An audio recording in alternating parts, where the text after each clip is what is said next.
Ce n'est pas encore la victoire, mais les soldats ukrainiens affichent leur bonne humeur. Leurs blindés les plus modernes se lancent dans la bataille. À l'approche des derniers villages libérés, ces hommes caressent le rêve d'un retrait rapide des soldats russes. Ça bouge enfin. On pense que notre terre sera bientôt libérée des forces d'occupation. On avance, mais les Russes ont eu beaucoup de temps pour préparer leur défense. Il n'est pas si facile d'attaquer. Leur unité diffuse ces images de véhicules russes saisis. Adversaires en déroute et drapeaux ukrainiens brandis dans un village isolé. Nous avons tenté de nous en approcher, mais sur ce front mouvant, à quelques kilomètres de là, rien n'est rassurant.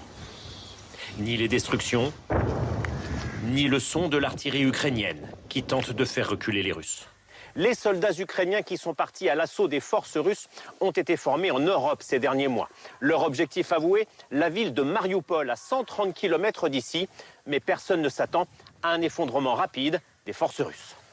Dans ce no man's land, de rares habitants, coupés du monde, se disent tout de même soulagés. On sait que ça bouge, que les nôtres avancent. Et oui, on est très contents.